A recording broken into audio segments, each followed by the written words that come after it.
Bonjour à tous, j'espère que vous allez bien. Pour ma part, je ne vous cache pas que ça ne va pas du tout bien en fait. Je ne sais pas si vous savez, mais aujourd'hui le monde du recrutement est vraiment malade. Le recruteur souffre, donc aujourd'hui j'essaie de vraiment jouer ce rôle de docteur en recrutement. C'est presque un métier que j'ai inventé, si vous voulez. Je pense donc je suis, je soigne les candidats, je soigne les clients, mais vraiment ça ne va pas du tout. Et avant de rentrer quand même dans le détail, on va dire, de cette maladie, je tiens quand même à me présenter dans les grandes lignes. Alors aujourd'hui, moi, ça fait 10 ans que je suis en recrutement informatique. Donc 10 ans, ça commence à dater. À l'époque, GWT, c'était la mode et tout ça, c'était magnifique. Et puis là, ça va faire maintenant 1 an et demi que je suis en profession libérale. Je gère plus de 30 cas cliniques candidats à peu près par mois. Donc soit on les voit sur le divan, soit sur la table à secousses de l'entretien technique. Je gère également une petite quinzaine de clients patients qui sont plutôt impatients dans la globalité. Alors, ce qui est drôle aussi dans le quotidien, c'est qu'effectivement, il m'arrive de rencontrer quelques influenceurs qu'on appelle les Instagrammeurs de GitHub. Ils ont ce que j'appelle les filtres d'étoiles au-dessus de la tête. Alors, ils mettent de la lumière quand même dans ce monde. C'est assez agréable. Il y a aussi dans mon quotidien des fois des greffes qui sont ratées. Alors ça, par contre, des fois, c'est la grosse surprise. Il y a l'ADN de l'entreprise qui a été présenté sur l'annonce, il n'y a pas d'antécédent par rapport au candidat, etc. Et puis un beau jour, la greffe ne prend pas du tout. Aussi, cas que j'ai pu constater, c'est des circoncisions de CV. Alors ça, très clairement, c'est souvent quand les CV sont trop longs, avec plein de mots-clés dans tous les sens. Et là, à un moment donné, il faut dire on coupe. Parce que les CV, c'est un peu comme tout. Peu importe la longueur, il faut savoir bien s'en servir. Ensuite, il y a aussi des moments, ça ne se voit pas comme ça sur la photo, mais j'essaye en tout cas de faire une déontologie sans faille dans mon métier. Et il y a aussi des litiges imprévus, donc ça, on va dire, c'est un peu le monde anxiogène et émotionnel, on va dire, du monde du recrutement. Et parfois, en fait, quand il s'agit de réussite, c'est l'entreprise qui a gagné le recrutement. Et quand c'est raté, c'est le recruteur. Voilà. Donc, ça arrive tous les jours. Donc ça, c'est le CV officiel. Je vais vous parler en tout cas de mon CV officieux. Donc, si vous voulez, je suis recruteur digital, le petit doigt en l'air, où je touche les sujets sensibles de l'entreprise. Parfois, ça chatouille un peu, je vais en profondeur, c'est pas toujours agréable. Généralement, on me dit merci tout de même à la fin. Très concrètement, si vous voulez, j'aurai l'occasion de vous en passer en mode goodies, comme ça vous pourrez les mettre en réunion et quand il s'agira de poser une question un peu sensible, vous leverez le doigt. Donc n'hésitez pas à me solliciter en tout cas sur ce point. Donc pour parler maintenant concrètement de cette maladie du recrutement, alors il faut savoir, c'est qu'on est sur un pronostic vital engagé. Comme je le disais, là je reviens du bloc, je suis devant vous, mais clairement c'est un petit peu le désordre de l'autre côté. Et donc il y a vraiment 2 grands diagnostics qui s'imposent. C'est donc un grand corps malade professionnel et puis une crise de confiance. Alors, pour vous expliquer un petit peu plus ce qu'on entend par grand corps malade professionnel, c'est la chose suivante. Donc, si vous voulez, aujourd'hui, on a fait le scanner, en tout cas, de cette maladie, et on constate que là, on est vraiment au stade le plus avancé, le plus critique, en tout cas, de cette maladie. Donc, c'est clairement une tête à claque robotisée. Ça commence déjà par la tête. Donc, ça veut dire des personnes qui ont tendance à avoir aucune intelligence de situation, et c'est là où on constate à quel point, dans le monde du recrutement, on est sur des sujets de robots. Vous voyez, on est dans un monde où, je ne sais pas comment vous expliquer ça, mais on est impressionné de voir à quel point les robots ressemblent à des humains dans leur physique, dans leur attitude. Et jamais on a été surpris de voir à quel point les humains peuvent parfois ressembler à des robots, dans leur logiciel de pensée, dans leur façon d'agir, dans leur façon de communiquer. Et donc là, en fait, un jour, on verra peut-être un recruteur en mode Pepper sur la scène, on dira « Oh, mais qu'est-ce qu'il est mignon ! Il ressemble à un robot !» Bon, bref.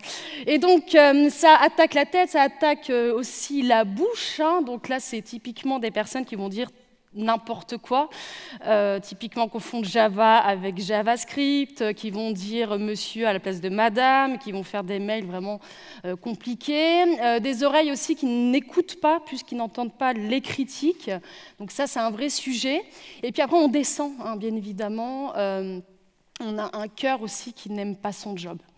Donc ça, il faut savoir qu'il y en a beaucoup qui ont choisi le métier de recruteur par défaut. Et là, c'est vraiment le stade, on va dire, vraiment le plus critique, c'est quand il n'y a plus de passion dans ce qu'on fait. Qui dit passion dit amélioration, dit remise en question. Et ça, j'ai envie de dire que ce soit le recrutement ou ailleurs, quand le cœur n'y est pas, c'est un vrai problème. Ensuite, on a des mains qui ne savent pas personnaliser les mails, donc ça va vraiment, voilà, hein, c'est crescendo, hein. On sent que la maladie, elle a été quand même assez loin. Et là où je vais vous parler même des faux positifs, c'est qu'effectivement, on a tout de même des mains qui palpent des primes, hein. Ça veut dire que quand même ça fonctionne, hein. C'est des gens, du coup ils sont malades, mais ils travaillent encore, ils touchent des primes de recrutement, ils sont aussi en poste, hein. Ils ont un cul d'être encore en poste, ça c'est quand même fou, c'est-à-dire que dans d'autres industries, certainement qu'on les aurait mis ailleurs, hein. On aurait dit clairement tu dégages, parce que là c'est clairement pas possible. Et donc ce qui est quand même un avantage, c'est que bon, ils ont quand même des compétences digitales pour servir le café, donc ça c'est pas mal. On a pu constater, hein, ils sont aussi bons que les serveurs chez Starbucks. Donc voilà. Et puis après, un point aussi important, ce sont des pieds qui ne sortent pas. Hein. Vous voyez, à un moment donné, parlons justement de médecine, on arrive à saturation, il n'y a pas de bouffée d'oxygène, et ce sont des personnes du coup qui ne vont pas rencontrer des confrères, qui ne vont pas rencontrer des candidats, qui ne vont pas rencontrer, en tout cas, d'autres personnes à l'extérieur, et ça c'est vraiment très critique. Donc voilà, le stade vraiment le plus avancé en tout cas de cette maladie, hein, que vous voyez certainement au quotidien. Donc vraiment, vous allez voir quelques symptômes visibles. Alors là, sincèrement, je vous le dis, ça peut choquer. Moi qui suis déjà dans le recrutement depuis plusieurs années, des fois, j'ai des hauts de cœur, quoi. C'est un peu difficile. Hein. Donc là, vous pouvez sortir maintenant, vous avez le droit, vous pouvez partir, c'est le moment ou jamais. Alors, très clairement, on est sur typiquement ce genre de mail. Donc là, c'est la liste au Père Noël. Hein. Donc là, on y va, c'est open bar. Bon, l'avantage, il y a quand même des formules de politesse. On croit que c'est un humain. Hein. Vous voyez, il y a quand même des indicateurs qui donnent l'impression que quand même, il y a eu un effort humain dans ce mail. Ensuite, là, typiquement, vous voyez, il n'y a même plus de schisme de personnalité, quoi. On n'est plus à se dire « Ah, est-ce que c'est un robot, pas un robot ?» Là, c'est acté. Hein. Vous voyez, là, Willy, c'est un recruteur. Hein. Vous voyez, il assume clairement que c'est un robot. Et donc, il est très, très mignon, hein, au demeurant, mais c'est vrai qu'on se pose la question à un moment donné, est-ce qu'on n'a pas passé le stade? Alors peut-être qu'on est avant-gardiste, hein, c'est peut-être ça hein, aussi. Hein. Peut-être qu'on a un stade de modernité tellement avancé qu'aujourd'hui, on est plus robot qu'humain. Il y a aussi le recruteur publicitaire, hein, c'est-à-dire qu'en fait, il envoie des posts comme il envoie des annonces pour des téléphones gratuits ou réduits. Donc c'est là où on se dit, à un moment donné, on a quand même cette putain de responsabilité de changer la vie des gens. Et en fait, on essaie de leur envoyer un petit texto pour dire, bah voilà, on a un poste. Alors là, on a été encore plus loin dans l'aspect publicitaire, c'est soit maintenant, et je remercie d'ailleurs la personne qui m'a envoyé ce mail, qui en dit long, en tout cas sur notre profession, c'est soit maintenant, soit en mars. Hein. Ça veut dire que là, vraiment, il faut acheter le poste. Hein. Il y a une notion de consommation, allez-y, grosse réduction, Black Friday, allons-y joyeusement, votre salaire, votre TJ, etc. Donc là, voilà, on est sur un cas typiquement de non-personnalisation de mail, de cas critique, en tout cas, dans cette maladie. Et donc là, c'est vraiment, là, j'ai mis une médaille, en fait, hein, parce que là, on est arrivé à un stade où la personne, en fait, elle chasse une personne qui est déjà dans son entreprise. Vous voyez à quel point on a déshumanisé la profession. C'est que là, il n'est même pas au courant qu'il fait partie du staff, en fait. Hein. Donc là, grosse médaille, hein, vraiment champion du monde, on pourrait lui décerner. Et là, vraiment, dans le bloc opératoire, on chante ça, quoi, au summum. Hein. Là, on y va, 113, c'est pas la musique, hein, c'est le nombre de mails pétés que reçoivent les gens par jour. Hein. On aurait pu prendre le symbole de 1664, c'est pareil. Et donc, une fois qu'on a posé effectivement tout ça, il y a aussi la crise de confiance.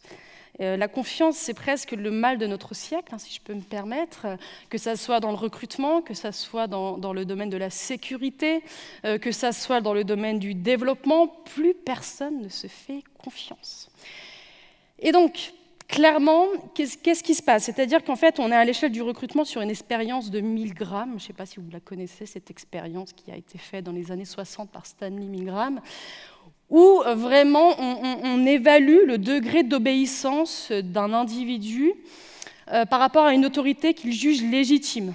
Et en fait, on voit, quand il est soumis à des actions, on va dire, non morales, comment il réagit, en tout cas, par rapport à ces actions. Et aujourd'hui, c'est exactement ce qui se passe. C'est-à-dire qu'on est sur une direction de l'hôpital qui vont nous faire des injonctions, on va nous mettre la pression, on soigne mal les candidats, et à aucun moment, le recruteur se dit « Non, mais là, est-ce que je ne suis pas en train de tuer non seulement ma profession, mais aussi mon candidat ?» Et donc, c'est vraiment sur ça que j'ai envie d'insister, c'est que on a l'impression clairement que le recruteur n'est pas éclairé, il est clairement soumis à un système et à aucun moment il se réveille de son coma artificiel, on va dire, pour se remettre en question. Et donc il y a des intérêts divergents aussi entre candidats et recruteurs, il n'y a pas de feedback, il y a zéro capacité à donner des informations et ainsi de suite, ce qui fait que vraiment on est sur cette photo qui symbolise ni plus ni moins vraiment le quotidien. Hein. On a l'impression que en fait, certes il y a le costume, l'autorité, la blouse, mais en final derrière dans les coulisses, plus personne ne sait faire quoi que ce soit. Et donc, si vous voulez, en fait, ce qui est intéressant aussi quand on voit le bilan étiologique de cette profession, c'est que vraiment, c'est une maladie qui date depuis très très longtemps. Donc déjà, on peut vivre avec, hein, c'est plutôt un signal positif. Ça attaque tout le monde, hein, des jeunes, des juniors, des personnes, des femmes, des hommes. Alors ça c'est vraiment l'aspect positif, c'est qu'effectivement, la connerie n'a pas de genre. Hein, à ce niveau-là, tout le monde est au même niveau. Ça, c'est plutôt l'aspect très positif. C'est une maladie contagieuse. Alors ça, j'ai pu constater effectivement que quand on fait de la merde, on attire la merde. Et ça veut dire quoi? Ça veut dire qu'effectivement, les candidats finissent par avoir les mêmes symptômes, hein, c'est-à-dire sans personnalisation. Ils se présentent comme une stack et non pas comme des individus. Ils se présentent avec un TJ et non pas comme des individus. Donc en fait, ils se déshumanisent eux-mêmes. Et en fait, on constate clairement qu'ils finissent par peut-être à un moment donné se comprendre. Hein, donc là aussi, ça peut être aussi positif. Et c'est un environnement qui se prolifère aussi dans un système drivé par le volume et les physes. Donc là, vraiment, c'est la ténia, quoi. Vous voyez, c'est le petit ver qui s'immisce dans le corps. Au début, il est petit, il grossit avec le temps, ça arrive en douceur. Et c'est vraiment le principe de se dire, en fait, s'il n'y a pas de physe, il n'y a pas de capacité à bien vivre en tant que recruteur au quotidien. Et donc, il faut faire du volume, quoi. Il faut proposer 15 personnes dans une équipe, alors qu'il n'y en a besoin peut-être que 2, 3, 4 de bon niveau. On va prendre 15 mauvais, c'est pas gênant. Mais pourquoi? Parce que une prime, en fait, sachez-le, moi quand j'ai commencé, ça a commencé à un salaire à peu près à 30 KE. Donc là, on était vraiment senior. Hein. 30 KE, c'était waouh. On peut faire, acheter à la limite, se prendre un petit studio, c'était magnifique. Et donc, il y a vraiment ce principe de se dire en fait que des personnes, elles préfèrent recruter coûte que coûte, même si c'est pas les bonnes personnes, mais si parfois il faut faire du forcing. Moi, on m'a déjà dit très clairement, j'ai déjà entendu des patrons gronder des candidats parce qu'ils refusaient des propositions ou ce genre de choses. Et donc, si vous voulez, en fait, en tant que développeur ou même manager, ou que sais-je encore, si vous constatez que sur le soft, c'est vraiment catastrophique, s'il y a des bugs, ça commence déjà plus en amont, c'est-à-dire que le recrutement déjà est pourri, le recrutement des équipes est pas bon, et donc il faut intervenir déjà en amont. Et c'est là où j'en appelle tout à chacun, en tout cas dans cette salle, à votre soutien le plus ferme, à votre générosité par rapport à cette maladie qui se gangrène, mais à tous les échelons, et qui touche bien plus que le recruteur ou le recrutement, mais qui touche vraiment vos projets, en tout cas, vos collègues, et ainsi de suite. Et donc là, vraiment allez-y. Hein. Sur la cagnotte Litchi, on a monté ça. Les dons, on n'en a pas assez. Hein. Il faut y aller plus, il faut former les gens. C'est peut-être sur plusieurs générations qu'il faut y aller. Hein. Faites-vous plaisir. C'est très, très important pour notre profession. Hein. Voilà, là, Donc, je pense qu'il y a matière, en tout cas, à obtenir beaucoup plus par rapport à ce qu'on a obtenu jusqu'à maintenant. Une fois qu'on a dit ça, on fait quoi? parce que bon, c'est bien beau effectivement de dresser le portrait, la maladie, comme je viens de le faire, et je pense que vous l'avez constaté tout à chacun. Mais qu'est-ce que l'on fait? Alors moi, en tout cas, à mon petit niveau de docteur en recrutement, et encore une fois, c'est un titre pour la presse, de docteur en recrutement, je me pars du principe que le feedback est la clé. Et donc là, on est vraiment sur un feedback à tous les étages, donc en interne, se parler, le candidat, qui n'est même pas un candidat, mais que j'appellerais user en tout cas, et le marché. Alors, il faut savoir que clairement, comment ça se présente au quotidien, c'est la chose suivante. Donc là, oui, remède numéro 1, donc se parler. Voilà, le patron de l'hôpital, il nous dit un peu les choses de cette façon. Hey baby, est-ce que tu n'as pas un candidat Java en stock? Ça serait super. Donc là, en fait, même s'il est très mignon, même s'il est sympa, et d'ailleurs, il a souvent cette posture où on le respecte, où on se dit quand même, c'est un manager, etc., il faut tout de suite le détendre en disant, bon, à un moment donné, d'où t'es mignon, mais on va se parler. Donc, ni plus ni moins, se parler, c'est le propre de l'homme, c'est le propre de l'humain. Et ça a déjà été fait dans bien d'autres domaines, typiquement sur les plateaux télé. Il y a déjà des gens qui ont eu l'occasion à un moment donné d'exprimer ce qui n'allait pas. Il y a eu aussi les cercles d'alcooliques anonymes. Donc, à un moment donné, c'est bien de mettre sur la table. Et donc, moi, je me suis inspirée de ça. Je n'ai rien inventé, encore une fois. Donc, je me suis inspirée de tout ça sans l'alcool et la drogue, bien sûr. Et donc, l'idée, c'est de créer, ni plus ni moins, ce que j'appelle, en tout cas, une feature team de recrutement. Et ça se passe comment? Alors moi, dans ma façon de travailler, je propose l'offre Build to Run, en tout cas aux entreprises, et c'est de faire une journée d'immersion, où là, l'idée, c'est clairement de ne pas savoir ce qui va.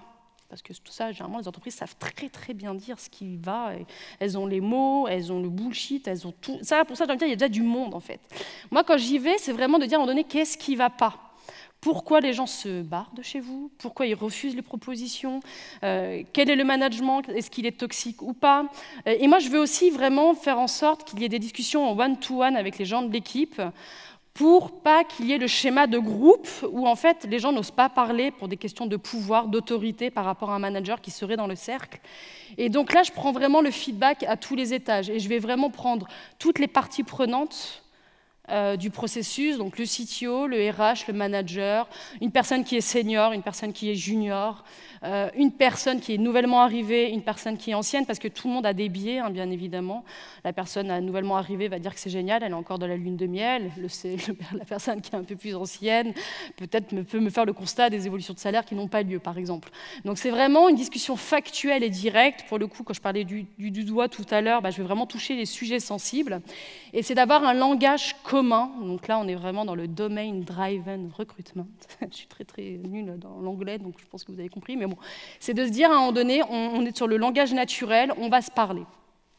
Et c'est un peu comme ça que je vois, ni plus ni moins, le monde du recrutement de demain, c'est-à-dire qu'on arrête les silos avec une sorte d'entité suprême dans sa tour d'ivoire parfois, qui est donc RH, manager, où ils n'ont pas une connaissance du terrain, et c'est d'imaginer demain des sphères de recrutement agiles qui seront adaptées à chaque métier, c'est-à-dire qu'on ne recrute pas un développeur et une développeuse comme on recrute une personne qui travaille en magasin, par exemple. Chez Galeries Lafayette, ça pourrait être l'idéal, c'est d'avoir effectivement 2 teams où on rassemble des compétences, où on inclut l'utilisateur qui est le candidat futur, le candidat, donc l'utilisateur passé, le démissionnaire, où on inclut aussi un SAV, si on parle de tunnel d'achat d'un poste, par exemple, à un moment donné, il y a des gens mécontents, et aujourd'hui, personne n'investit dans ça. Vous voyez le principe de se dire qui n'est pas content, pourquoi, la réactivité par rapport à une réponse, et ainsi de suite. Donc il faudrait vraiment investir sur ce que j'appelle un SAV du recrutement, une R&D sociale aussi, comment on pense à l'amélioration des salaires, comment on crée des avantages compétitifs par rapport au secteur, comment on fait aussi en sorte que de faire des postes inclusifs par rapport à l'handicap ou ce genre de choses, qui n'est pas toujours dans l'esprit du pricer, que j'appellerais peut-être même acheteur aujourd'hui, qui va penser tout de suite logique économique. Donc voilà, donc c'est d'imaginer des organisations agiles, et là, clairement, dans le traitement, C'est vraiment se mettre dans un état d'ouverture. Donc ça, je le dis à chaque fois quand on est là au bloc. Je dis à un moment donné, on est là pour qui? Pour soigner qui? Le candidat et vous-même aussi. Et donc, vraiment, il faut être là dans une démarche d'ouverture. Et les clients qui me disent, bah non, moi ça ne m'intéresse pas, je ne suis pas ouvert, et qui sont en PLS, et qu'ils ont des équipes en burn-out parce qu'ils justement, ils n'arrivent pas à recruter, ça fait 15 ans qu'ils essayent de recruter, ça ne marche pas. Bah, ces gens-là, en fait, à un moment donné, on ne peut pas vraiment les aider. Et donc là, j'inclus... quelque part le malade, hein, donc on est tous malades, hein, comme je vous l'ai dit, dans le traitement de son problème en fait. Le client devient responsable et c'est là où il faut qu'il se mette dans une démarche d'écoute par rapport à ses besoins et aussi vraiment intervenir dans le champ du problème et non pas juste dans le champ des solutions. Si moi je suis une solution au problème, c'est que le problème il est certainement ailleurs. Je deviens que complémentaire à ce qu'ils ont aujourd'hui. Et souvent ils ne se remettent pas toujours justement en question. Ah, c'est forcément le recruteur qui est nul, c'est forcément les candidats qui ne sont pas intéressés par notre poste, nous on est meilleurs, etc. Et à un moment donné, il faut juste leur mettre le miroir et dire à un moment donné, ça fait quand même beaucoup de fois où tout le monde voilà, ne vient pas chez vous. Donc il y a peut-être le problème, il est certainement ailleurs, mais avec beaucoup de douceur aussi. Et donc là, le feedback, en fait, ça fait un terme anglais stylé, etc., mais c'est ni plus ni moins le terme courant qui en fait, symbolise notre rapport à autrui. Sans l'autre, il n'y a aucune démarche d'amélioration, et même si, effectivement, Sartre dit « l'enfer, c'est les autres », c'est que finalement, ça fait mal, ça fait peur. Une personne extérieure qui est dans une démarche de corporate hacking, comme je le suis, et comme tout freelance, généralement qui se lance freelance, il peut faire peur parce qu'il chatouille, parce qu'il secoue, parce qu'à un moment donné, il apporte une sorte de liberté de parole que parfois les gens en interne n'arrivent pas à avoir, en tout cas, dans leur entreprise. Et c'est là où vraiment on est docteur en recrutement comme docteur dans la tech, c'est qu'on amène un peu ce côté, bah voilà, la posologie, voilà le traitement, vous le prenez pas, mais en tout cas on a un benchmark suffisant pour en tout cas vous donner des démarches d'amélioration. Et le feedback candidat, hein, à un moment donné, pareil, candidat utilisateur, encore une fois, bien nommé, ça commence par là, le changement. Hein. Aujourd'hui, il n'y a aucun candidat dans la tech, personne ne postule à une offre, disons-le franchement. Et donc, c'est la partie, du moins, c'est la personne la plus oubliée aujourd'hui dans l'univers du recrutement. On milite pour lui, on est censé justement proposer un poste pour lui, et puis en fait, quand il s'agit, quand il n'y a plus d'intérêt de le recruter, bah, il n'existe plus dans l'équation. Et ça, c'est un vrai problème. Et en fait, ça permettrait à un moment donné de limiter nos biais par rapport à un poste, surtout quand on est un recruteur en interne, il y a une sorte de consanguinité dans la pensée, etc. Et le candidat, lui, il est de l'extérieur, il amène vraiment un regard critique par rapport, en tout cas, à une situation donnée. Aujourd'hui, Ingrid, si elle était recruteuse, on lui dirait la chose suivante. Ingrid, est-ce que tu biaises, en fait? Et là... se pose quand même la question de comment rendre en tout cas le candidat partenaire du recrutement. Et donc là, il y a plusieurs possibilités évidemment qui ont été mises en place dans ma vie de recruteuse. C'est déjà effectivement de me mettre dans une démarche d'agent de carrière. Donc là, il n'y a même plus l'enjeu du recrutement, c'est-à-dire qu'on n'est pas du tout dans une démarche de voilà, on va recruter ou pas, on va dire... on n'est pas dans un process, voilà, c'est ce que je voulais dire. On n'est pas dans un process de recrutement. Je discute avec la personne, la parole est libre, je suis neutre, et ce qui permet à un moment donné de prendre le pouls du marché. Moi, quand je discute avec les candidats, ils me parlent à un moment donné des vrais sujets qui ne vont pas dans leur entreprise. Et moi, ça me permet tout de suite d'avoir des éléments aussi d'arguments aux entreprises en disant, à un moment donné, voilà les feedbacks que j'ai aussi de nombreux candidats. Aussi de faire du bêta-testing du processus de recrutement. Donc ça, à un moment donné, je l'ai fait avec un candidat, ça a été super intéressant. C'est de le mettre dans une posture du candidat parfait, par rapport à parfait, c'est un grand mot, mais en tout cas qui semblait être le plus proche du besoin, et de dire, voilà, est-ce que tu voudrais pas jouer le jeu du processus du recrutement? Et en fait, ça m'a surpris de voir à quel point il avait un regard critique, en tout cas sur mon discours, sur le projet d'annonce ou ce genre de choses. Et en fait, à chaque fois, je me suis dit, mais c'est dingue. J'étais persuadée d'avoir le bon discours avec toutes mes années. Je me suis dit, c'est bon, nickel, ça roule, etc. Et en fait, je pensais qu'il y avait une sorte d'acquis dans ma façon de faire. Et ça a été vraiment un éclairage énorme par rapport au processus de recrutement. Il y a des entreprises aussi, parmi mes clients, qui font de l'immersion, donc ça c'est vraiment super intéressant, c'est-à-dire qu'il leur permet de voir le code source, de voir les collègues, de voir les affinités, et de faire en sorte que le candidat donne un feedback sur justement les personnes de l'équipe. Et puis vraiment la générosité, ça va dans les deux sens en fait, c'est-à-dire que très clairement, plus vous donnez des éléments au candidat, plus le candidat vous en donnera, et ainsi de suite. Et là, c'est intéressant vraiment de se poser la question du traitement aussi, c'est-à-dire, effectivement, si on attend un retour candidat, qu'est-ce que l'on teste, qu'est-ce que l'on attend en termes de retour? Est-ce qu'on attend un feedback sur le process? Est-ce qu'on attend un feedback sur le poste? Est-ce qu'on attend un feedback sur l'entreprise? Qui, à quel moment, comment? Donc ça, c'est vraiment presque une démarche, un poste à créer, en fait, de PO du recrutement, où vraiment, c'est une expérience utilisateur à créer, c'est de se dire, mais qu'est-ce qui ne va pas et qu'est-ce qu'on fait qu'on pourrait améliorer dans les features du poste ou en tout cas même de l'entreprise. Et donc là, il y a plusieurs exemples, en tout cas, de cas pratiques que, pareil, j'ai pu expérimenter à mon niveau et à l'échelle de mes clients pour certains. C'est typiquement de faire une priorisation des feedbacks par rapport notamment à un poste donné. Alors, quand il y a un problème, par exemple, de relationnel dans le processus de recrutement, c'est un vrai sujet, c'est-à-dire que c'est comme la théorie des contraintes. À un moment donné, il y a un sujet, il y a un goulet d'étranglement, il faut le faire sauter, et si on fait des process, si on amène les meilleures personnes dans un process, s'il ne va pas au bout, c'est qu'il y a peut-être un élément fort qui va faire que il y a une grosse contrainte.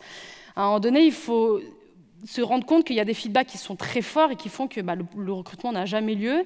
Et puis bon, voilà, vous n'avez pas de thé, c'est pas très gênant. À la limite, c'est une petite chose à améliorer dans l'expérience candidat. Et ça, c'est vraiment important, en tout cas, de commencer par prioriser les feedbacks. De classer les feedbacks aussi, ce que j'appelle les feedbacks positifs et les feedbacks correctifs. Donc là, on en vient presque au ticket, et puis aussi comment on les classe et qu'est-ce qui va faire qu'on va s'améliorer. Je trouve qu'on est un peu trop aujourd'hui dans une sorte de consensuel. Vous voyez, on ne veut pas vraiment dire les choses. Il y a des enjeux du recrutement. Le recruteur, encore une fois, il a des problèmes à écouter et à entendre. Et en fait, dès que le candidat, et qui est une énorme source d'information, je veux dire, quand il nous fait un feedback, c'est de l'or, on a tendance à le jeter à la poubelle en disant mais en fait non, on est géniaux, pourquoi il nous dit ça, c'est problématique, etc. Donc vraiment mettre des feedbacks positifs, des feedbacks négatifs et que ça soit pas comment dire, un faux négatif enrobé dans deux positifs. C'est vraiment très important de bien prendre en considération ce que le candidat a à dire sur ça. Et aussi, pareil, sur les types de feedback, c'est, encore une fois, si on imagine que le recrutement, on est sur, encore une fois, l'utilisateur, sur un tunnel d'achat, sur une notion, à un moment donné, d'achat d'un poste, ou même d'une entreprise, quel est le produit? Est-ce que c'est l'entreprise qu'on achète? Est-ce que c'est le poste? Et donc, ça fait partie des features, quelque part, du produit. Et donc là, à un moment donné, il faudra attendre du candidat, justement, des feedbacks sur des éléments plus globaux, macro, ou à la limite que sur le process. Et des fois, on se rendra compte que souvent, ce qui revient, c'est le poste. Par exemple, une entreprise, elle est basée loin, il n'y a pas de remote, ça revient une fois, deux fois, trois fois. Peut-être qu'il y a des éléments à améliorer sur ce point-là. Ça peut être la rémunération aussi, ça peut être les gens. Donc là, on n'est plus sur le process, donc il faudrait peut-être changer les personnes dans le processus de recrutement et ainsi de suite.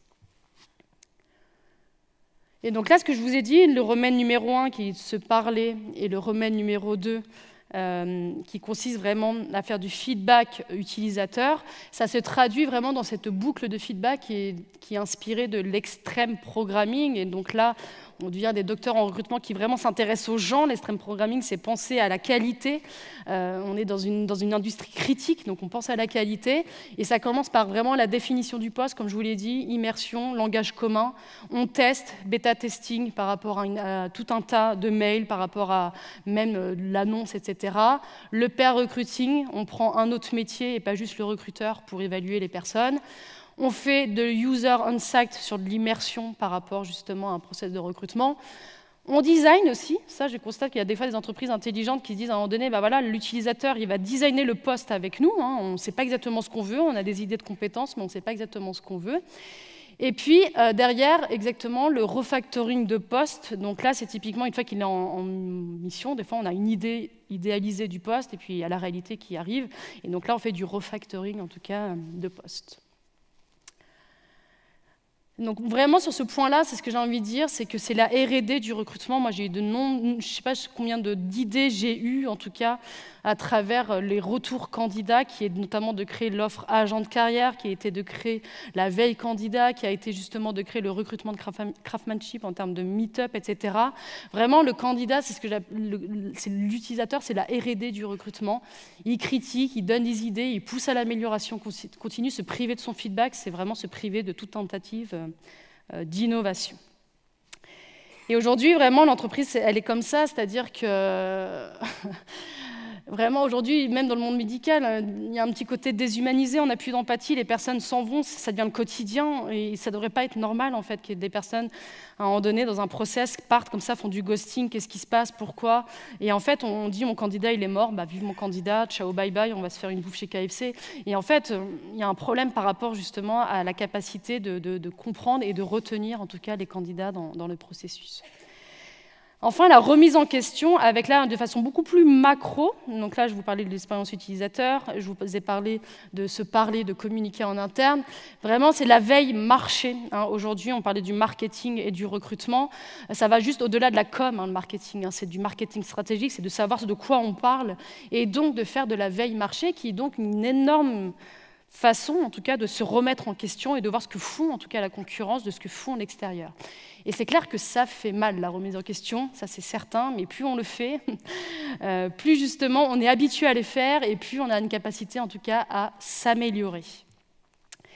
Et donc là, la feedback marché, c'est ce que je fais aussi typiquement après mes immersions. Je vais faire un livrable qui est le projet en recrutement, et je vais dresser une sorte de rapport d'étonnement aussi de ce que j'ai pu entendre, de ce que j'ai pu voir. Je vais donner des éléments que je peux voir aussi par ailleurs. Typiquement, ça, vous le faites exactement de façon très poussée, très bien par rapport à d'autres clients qui le font beaucoup moins bien.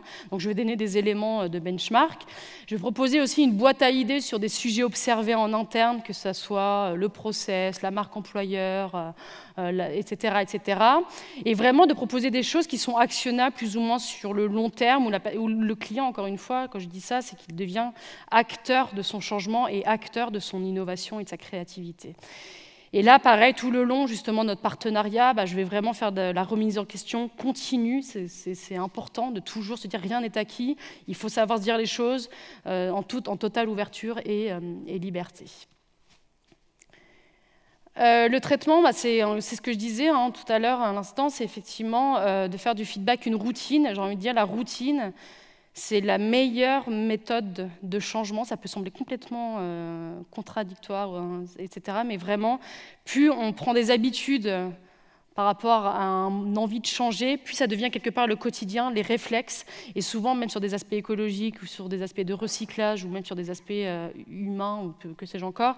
C'est à force de faire les choses qu'on finit par en faire une habitude et on finit par en faire un terrain de jeu agréable, et ça devient agréable de changer régulièrement parce que justement on a créé les conditions pour créer en tout cas le changement. De tester aussi, ça c'est intéressant, beaucoup d'entreprises n'osent pas parce que justement avec un candidat dans le process, on n'ose pas vraiment tester, et en fait elles oublient une chose, c'est que le candidat, voilà, il est certes à un moment donné dans le processus, peut-être qu'il y part maintenant, peut-être qu'il y reviendra plus tard, et c'est vraiment important en tout cas de faire du test and learn au quotidien dans le recrutement. Et revenir au pourquoi aussi, on le fait. Le marché change tout le temps, il y a toujours des nouveautés, et des fois, il y a une chose qui était logique, normale, qui avait du sens à un instant T, qui des fois n'a plus du tout de sens, beaucoup plus tard, et c'est toujours se dire, mais pourquoi on fait ça en fait? Pourquoi? Et vraiment se remettre en question. Et donc ça, c'est typiquement ce que j'ai pu faire sur le remote, en fait. Des clients, ils avaient des a priori, c'est souvent on a ça, on a des clichés, des a priori. Ce que j'entends régulièrement, c'est voilà, c'est un problème le remote, c'est pas compatible, etc. Et puis moi, en tant que recruteuse, je suis toute seule, quoi, vraiment en tant que docteur en recrutement. Et donc là, on fait venir tous les candidats dans leur capacité à dire, voilà, effectivement, moi, je travaille dans telle entreprise, le remote, ça m'a apporté ça, les faits baisse ont été ça. Donc j'ai vraiment fait une sorte de feedback marché pour donner des éléments d'arguments pour pouvoir donner à l'entreprise un changement dans sa capacité à mettre ou non le remote chez elle. Et donc c'est ça, en fait, c'est le recrutement, c'est comme un sport aussi. Donc là, je suis docteur en recrutement, j'aurais pu devenir athlète ou que sais-je encore. C'est vraiment de se dire, en fait, on est dans un travail de chaque fois, il faut faire des allers-retours réguliers parce que si on veut gagner la partie, il faut qu'il y ait cette volonté d'être meilleur et de se dire qu'on a un adversaire en face de nous qui est la concurrence. Et ça, il faut vraiment être toujours dans cette démarche de remise en question. Et c'est presque, même à l'échelle d'une entreprise, son pouls, en fait. Aussi, là, on est quand je parlais de recrutement, c'est de se dire, effectivement, il y a toujours le côté, je ne sais pas comment expliquer ça, mais plus il y a des allers-retours, plus c'est les fréquences, il y a des hauts, des bas, des fois, c'est pas toujours agréable, ça peut être douloureux, mais quand c'est tout plat, c'est que c'est la mort, en fait. C'est la mort d'une entreprise. Quand il n'y a plus de retour, plus de feedback, même des fois, les collaborateurs, on n'aime pas leur retour, on leur dit, mais ça me saoule, il est chiant, il est toujours... Mais c'est le jour où vous avez vos collaborateurs qui vous disent plus rien qu'il faut s'inquiéter. Parce que c'est à ce moment-là vraiment qu'ils ont arrêté d'aimer l'entreprise, son poste. Et c'est vraiment en ce sens que je dis le feedback, ça vous permet de maintenir un pouls dans l'entreprise. Et ça sauve qui, docteur? Donc là, vraiment, je vais redire et faire de la redite, et ce sera presque tous les éléments qu'on a dit jusqu'à maintenant, c'est que vraiment, ça permet de faire de la future recrue un partenaire, il est valorisé, il a l'impression vraiment d'être reconnu, d'avoir été bien traité en donnant des annonces ouvertes, notamment sur le process de recrutement. Il donne, quand il rencontre l'équipe, il a l'impression déjà de faire de l'onboarding par rapport à son process de recrutement. Donc ça sauve aussi des fois des erreurs de casting, des pertes de temps, hein, le temps, l'espérance. Combien on pourrait en calculer en années d'espérance de vie perdue sur des process de recrutement qui ont été trop longs, et en fait, à un moment donné, le salaire n'allait pas au bout, donc on sauve vraiment, en tout cas, le candidat et la future recrue. Ça sauve l'entreprise aussi, et ça, j'en viens à la phrase qui dit les meilleurs recrues d'aujourd'hui sont le meilleur soft demain et la croissance d'après-demain. C'est une formule de Schmitt qui parle d'économie sur ça, et j'ai envie de l'appliquer au monde du recrutement, c'est que ça commence dès le recrutement, en fait, la qualité logicielle. C'est les humains qui font que le logiciel est de qualité et qui font qu'à un moment donné, il y a des levées de fonds qui font que ça scale aussi. Donc, de faire vraiment des bons recrutements, une culture du feedback, ça permet vraiment d'avoir une entreprise qui est saine dans sa capacité à se remettre en question et à accepter surtout d'être imparfaite, tant en interne, mais aussi à l'extérieur, en tout cas, des candidats. Et puis le recruteur, hein, donc le docteur en recrutement qui est devant vous, en tout cas aujourd'hui, c'est que vraiment, il est valorisé, il est responsable, conscient, éclairé, c'est plus un robot. Il devient quelque part partenaire à tous les échelons, que ce soit auprès de l'entreprise, auprès des candidats. Il développe son empathie et aider les autres, soigner les autres. Curieux, ça vient de cura, qui est de soigner. C'est quelque part déjà être... C'est aussi quelque part militer pour son hygiène intellectuelle et même son hygiène de recruteur.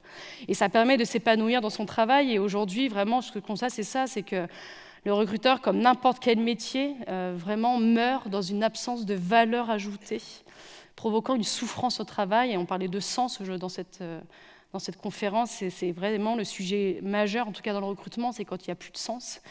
Et vraiment, ça permet de faire perdurer l'existence de ce métier. Quand je vous dis qu'il y en a plein qui sont partis du recrutement parce qu'il n'y avait plus aucun sens, je pourrais vous les... Voilà, quand je mettais le candidat qui est mort sur la table d'opération, presque on mettrait les recruteurs, ce serait pareil. Et c'est ça, en fait, c'est qu'il y a beaucoup de gens qui quittent ce métier par une absence, justement, de valeur ajoutée dans leur métier. Et c'est presque ce que je pourrais aussi vous dire dans ce petit t-shirt, en fait, c'est que aujourd'hui, dans la tech, en fait, on connaît... Bon, je vais arrêter là, parce que... on connaît en tout cas le prix de tout et la valeur de personne, en fait. C'est ce que je mets en tout cas sur mon t-shirt, et c'est presque la moto aussi que je mettrais dans le monde de la tech. C'est qu'on connaît les TJ, on connaît les salaires, on connaît ce que ça coûte, le cloud, etc. Mais à aucun moment, on se pose la question au-delà de la stack, au-delà de l'expérience, au-delà vraiment des salaires. Qu'est-ce que la personne apporte à une organisation ? Qu'est-ce que toi, tu apportes aussi en tant qu'individu dans une organisation? Et ça va des fois dans les deux sens, en fait, l'absence de capacité à déterminer sa valeur. Voilà, ça sera la fin, en tout cas, de cette conférence. Et sachez une chose, c'est que, voilà, aujourd'hui, on est tous malades, peut-être, mais moi, j'en viens, hein, très clairement. Moi aussi, au début, j'étais clairement pas bonne, et peut-être encore aujourd'hui, je ne le suis pas encore totalement, il y a plein de choses qui doivent être améliorées. Mais en tout cas, d'en avoir conscience, c'est déjà le début de quelque chose... c'est déjà le début, en tout cas, de la guérison, quelque part. Et soignez-vous autant que vous soignez les autres, ça fera du bien à tout le monde. Merci.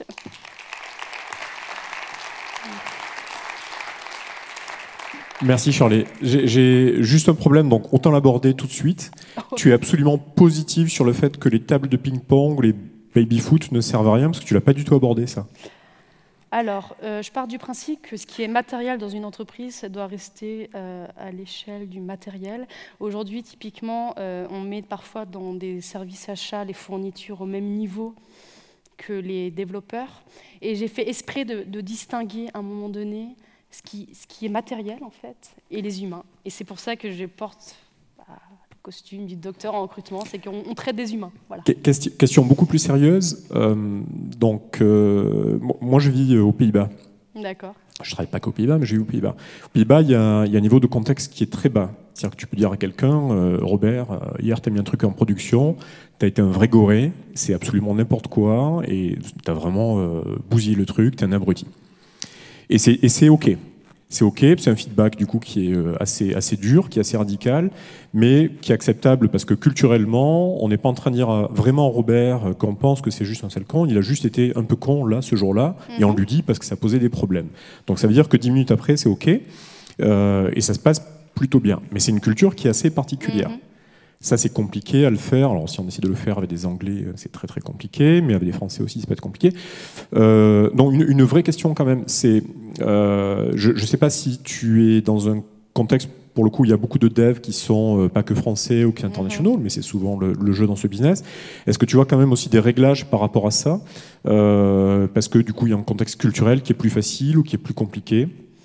Alors, par rapport à ce que j'ai pu constater, c'est qu'effectivement, déjà, la partie remote, par exemple, ça provoque des équipes distribuées et ça fait qu'effectivement, il y a des moments où il y a voilà, comme tu dis, des blocages culturels. Et je pense qu'à un moment donné, le rapport à l'humain, justement, on en parlait du remote et de l'humain, des fois on les distingue, ça oblige à un moment donné de faire un effort supplémentaire qui est déjà de lever, de briser la glace. Est-ce qu'il y a eu un élément fâcheux que je t'ai dit, et est-ce qu'on mette sur la table la souffrance quelque part, ou quoi, façon de parler de souffrance, mais l'élément qui a chagriné dans une discussion. Et c'est sûr que ça oblige quelque part à développer sa communication, son humanité aussi, même si c'est un mot qui est fort et parfois utilisé à toutes les sauces, mais ça oblige quelque part de se mettre à la place d'eux. Et se mettre à la place d'eux, c'est un rapport femme-homme, c'est un rapport junior-senior, c'est un rapport aussi par rapport à la culture. Et j'ai envie de dire que ça, c'est quelque chose qui se développe quand on est dans un contexte où déjà, à la base, le patron, la direction le fait. Parce que souvent, la culture d'une entreprise s'impulse du haut. Et des fois, on est dans le mimétisme. Et quand je disais l'expérience Milgram, c'est que des fois, on se dit, en fait, c'est pas moi, c'est la direction qui me demande de faire ça. Et la communication violente, c'est quand elle est normalisée, quelque part, qu'elle fait mal. C'est pas quand d'un coup, on t'insulte, et du coup, on te dit, c'est violent. C'est quand, finalement, ça devient normal. C'est quand finalement, c'est quelque chose qui est dans les mœurs, qui est dans l'habitude, et qui vient surtout du haut. Et il y a un moment donné, il n'y a personne qui dit, arrêtez les conneries, à un moment donné, vous êtes en train de vous disputer, vous avez le droit de vous... Mais peut-être que là, il faudrait remettre le respect et l'écoute au centre.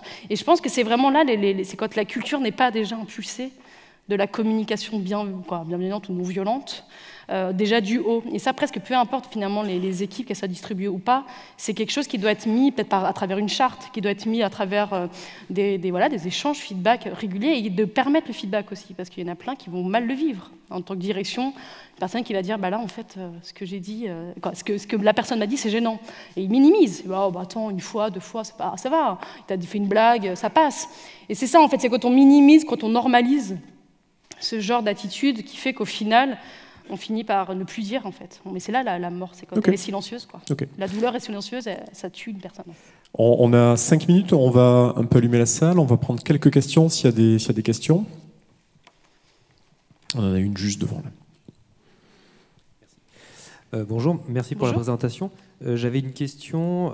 Quand le diagnostic auquel tu arrives au départ est d'origine humaine, c'est-à-dire que si le problème de recrutement a pour étiologie l'humain et la relation au moment de l'entretien, quand tu passes par l'étape feedback, est-ce que ta position de recruteuse est donc complètement indépendante de l'entreprise et pour toi l'arme idéale, ou est-ce que c'est quelque chose qui peut se développer en interne? Est-ce que quelqu'un de la société aura la même sincérité d'entretien avec le candidat?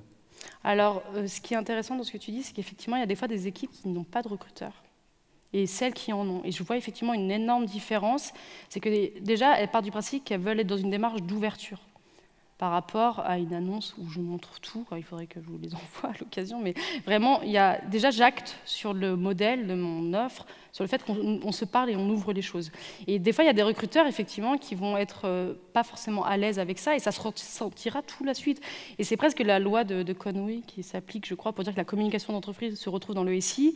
En fait, la communication dans un process, c'est la culture de l'entreprise qui se révèle dans le process de recrutement. Et déjà, si sur la base, je vois qu'effectivement, il y a des éléments de non-ouverture, je sais que ça va se répercuter derrière. Après, on n'est pas à l'abri, quand je dis qu'il y a des greffes ratées, quand des fois on se trompe, c'est effectivement, il y avait une démarche d'ouverture, ça c'est déjà arrivé, et puis au final, dans le process, on ne se dit pas vraiment les choses. Mais moi, j'ai toujours le feedback candidat, quelque part, parce que tout le long du process, je fais des points avec ce candidat, il me dit les choses. Et des fois, il y a des choses que je ne vais pas dire au client parce que ça le concerne uniquement. Puis il y a des fois des éléments où je vais regrouper aussi des feedbacks en commun. Et là, ça devient intéressant pour l'entreprise de dire, mais en fait, ça fait quand même plusieurs fois que vous avez ce genre de feedback.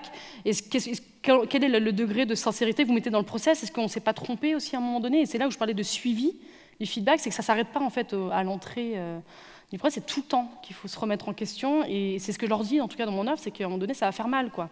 Le petit doigt que je présente au tout début, c'est que... Bon, je ne leur présente pas comme ça, bien évidemment. Mais ce que je veux dire, c'est que je leur dis, bah oui, effectivement, moi, je veux pas...